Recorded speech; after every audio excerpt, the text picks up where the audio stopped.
The clink of silverware against porcelain filled the air, a polished soundtrack to the French Quarter brunch my aunt had insisted on. Linen-draped tables crowded the room, waiters weaving between them with trays of champagne glasses and plates stacked with seasonal eggs. Benedict, my mother, Marjorie, raised her mimosa with deliberate slowness, her smile sharp enough to cut glass. "You're lucky we even include you," she said, her voice light, almost playful, though her eyes never softened. My Aunt Lucille gave a thin laugh, swirling her drink before adding, "Let her feel important for a change." Across the table, my brother Dorian threw his head back with exaggerated amusement, his laugh echoing loud enough to draw glances from the next table. I kept my hand steady around the coffee cup, lifting it as though its weight alone tethered me to the moment. I smiled faintly, just enough to appear agreeable, and said nothing. Over the years, I had perfected silence as armor.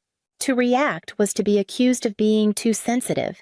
To speak up was to be told I was ruining the mood.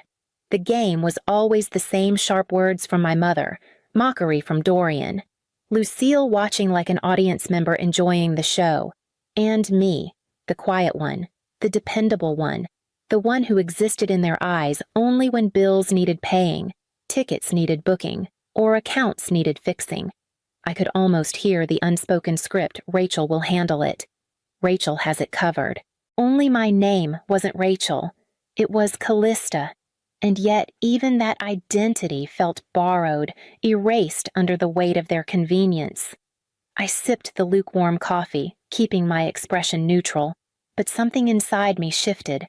Their laughter no longer stung it calcified, and I knew this brunch would mark the beginning of something they would never see coming. The brunch ended as they always did, with my card left on the tray and no one offering to split the bill. I walked back through the quarter, past wrought iron balconies and street musicians, my mind drifting through the long catalog of times I had been expected to carry everyone else. It started small, back when I was 24 and just beginning my career. My mother called, flustered about booking a plane ticket to Baton Rouge for a reunion. "The internet confuses me," she had sighed.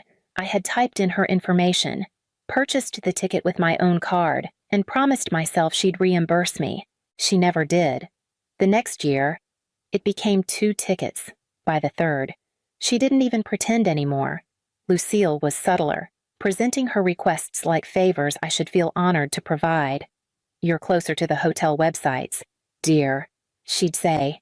Asking me to reserve rooms for her trips to Houston, she promised to pay me back at check-in, but somehow the charges always lingered on my statements.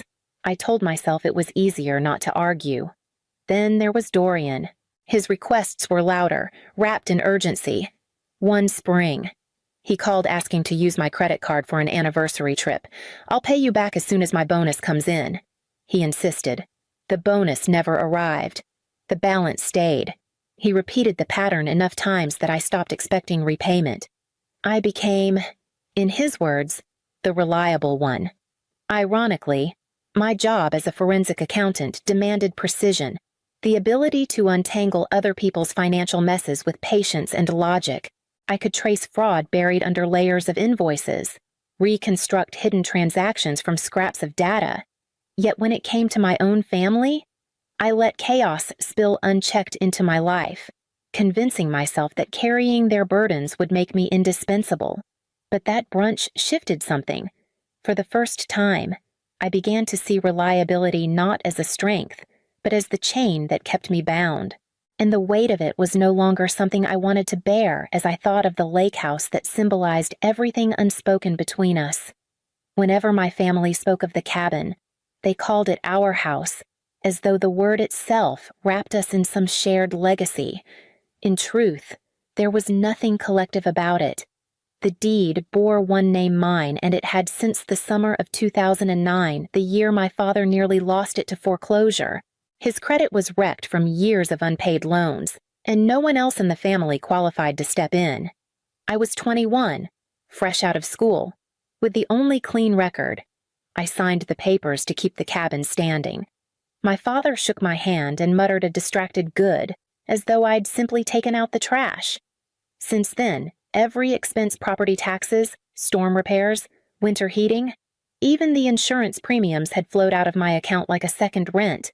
I tracked the invoices in neat folders, each one stamped with my name as guarantor. Not once did anyone offer to contribute. When the bills came, they turned silent.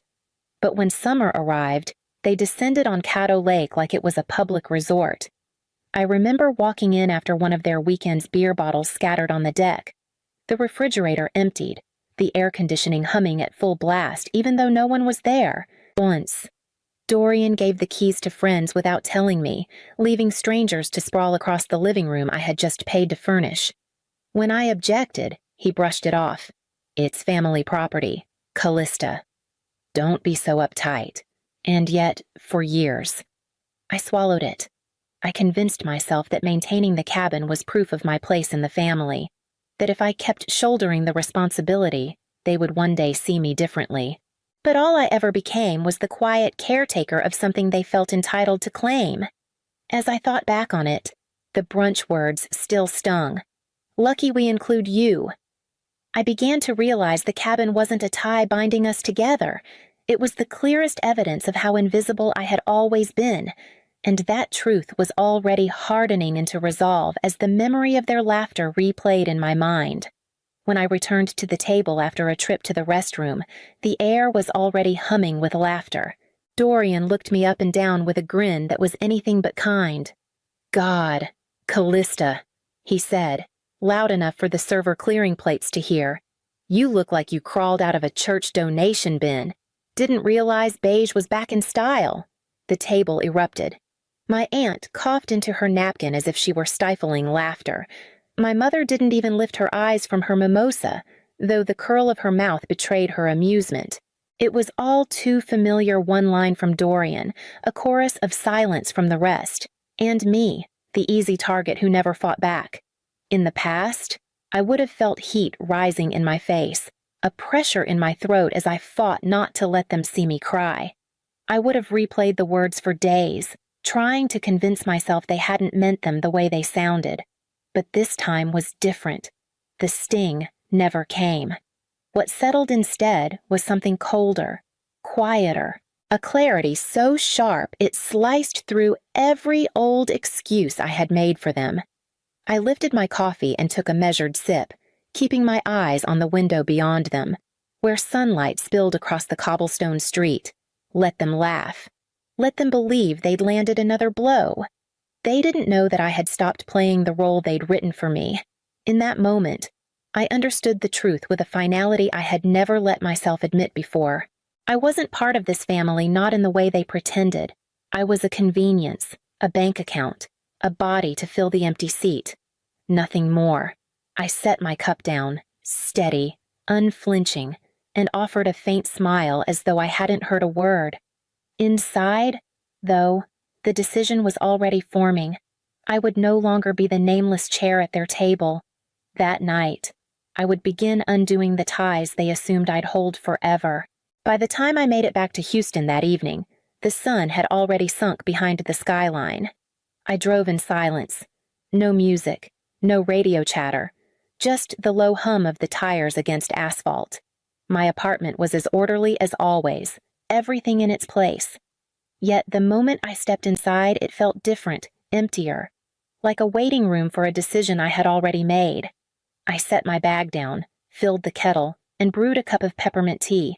The steam curled in the air as I sat at the kitchen table with my laptop in front of me. My fingers hovered above the keyboard for a moment, then moved with certainty. The subject line of the email read, "Ready now." I addressed it to Jared Whitman, the attorney who had helped me back in 2009 when the lake house nearly slipped into foreclosure. We had talked before about selling it, but I had always backed out at the last minute, telling myself it wasn't the right time. That hesitation was gone. I typed a short, direct message, attached the scanned deed and expense records, and hit send. The moment the screen flashed a message sent, I felt something in my chest loosen. Next came the shared credit account, the one I had created years ago to make things simpler for the family. I logged in and scrolled through the list of authorized users. Marjorie, Dorian, Lucille. Each name was a reminder of years of silence when the bills came due and years of assumption that I would always cover them. The system asked with each removal, "Are you sure you want to revoke access?" Yes. Again. Yes. One more time. Yes. I deleted every automatic payment, closed every loophole, and with a final click, the account went dark. No more overdrafts disguised as oversights. No more cards maxed out in my name. I sipped the last of my tea, the taste faintly bitter, and closed the laptop. Midnight had slipped past, the city outside still buzzing with life. But inside, the quiet was absolute. For the first time in years, I felt the beginning of freedom, though I knew the silence wouldn't last once they discovered what I had done. It didn't take long.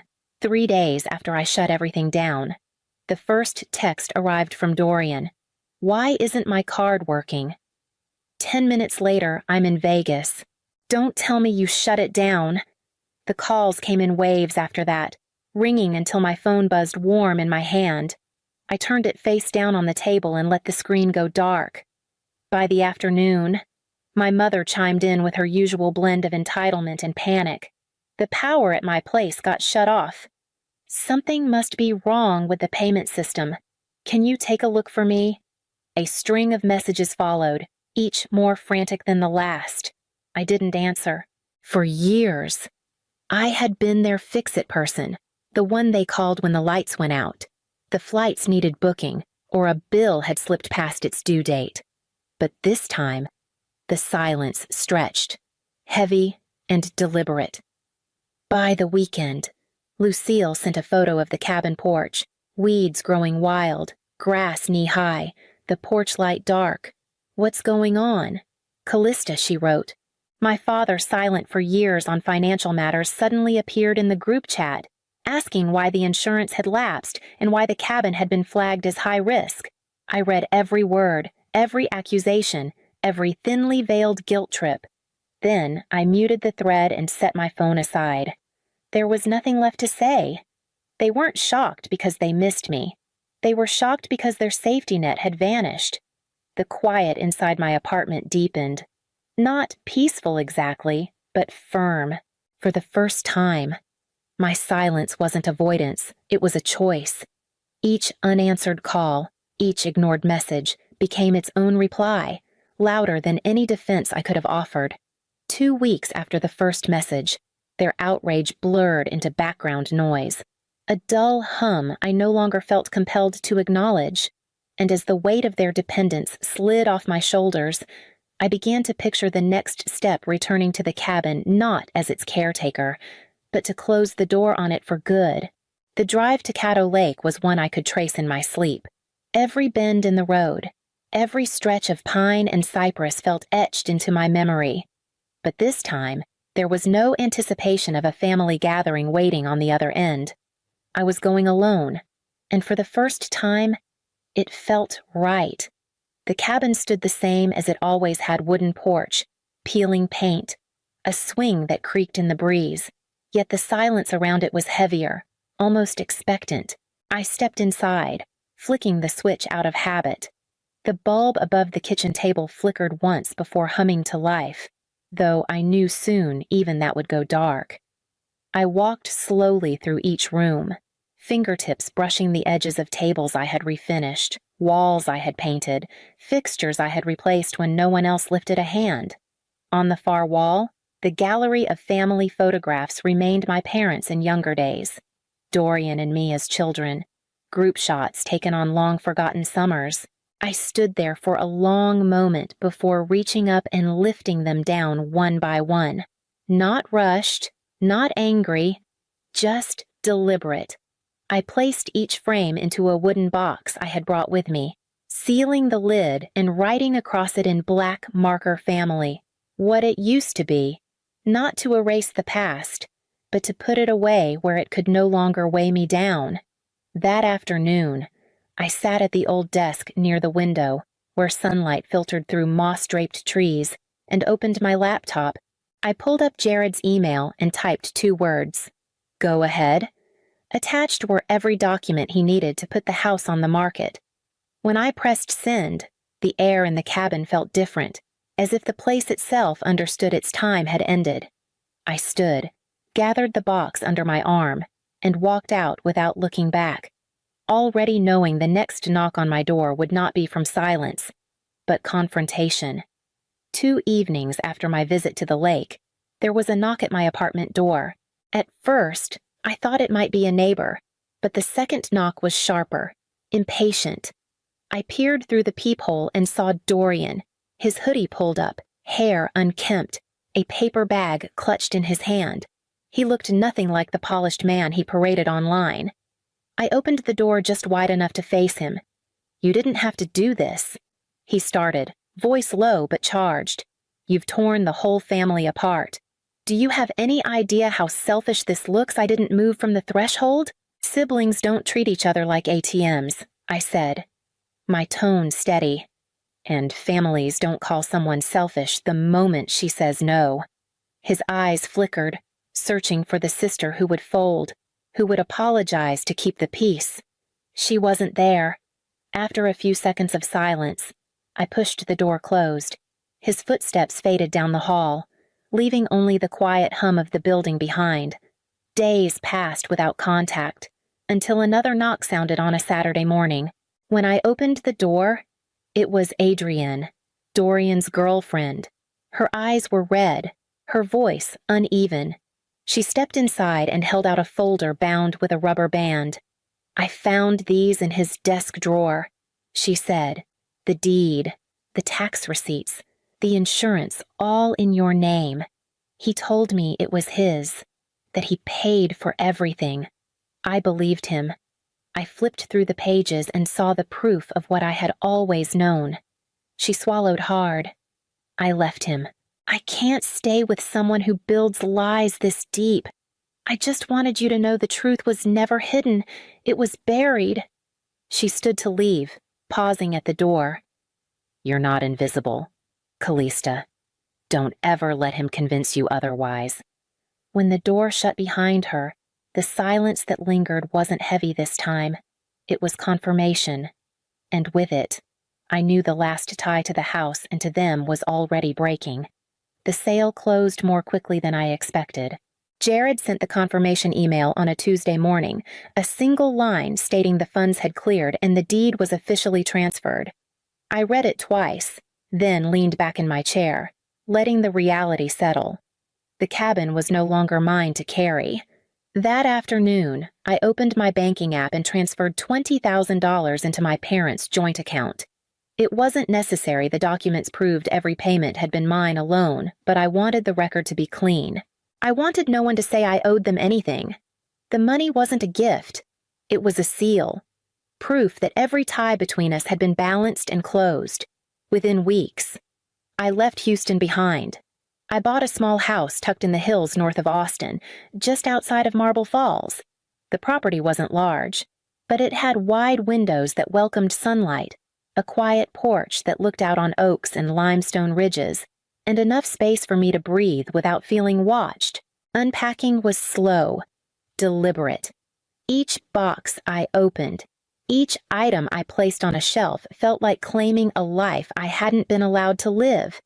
There were no group chat messages buzzing, no phone calls asking for login information, no sudden emergencies dropped in my lap.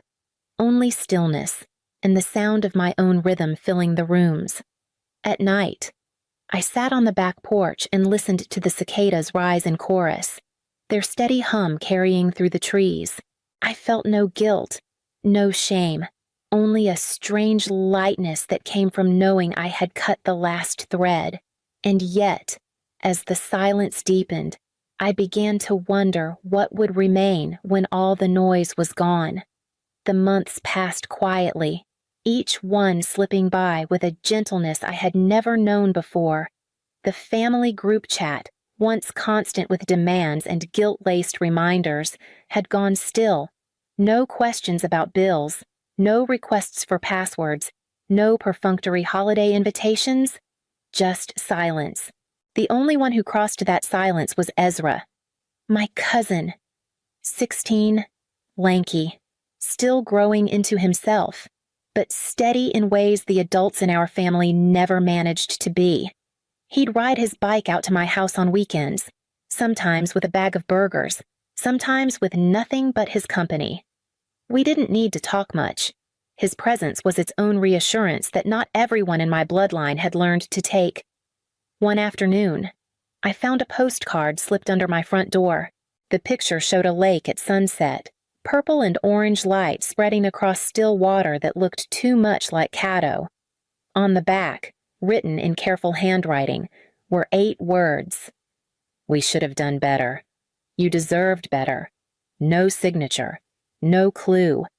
I stood by the window for a long time, turning it over in my hands.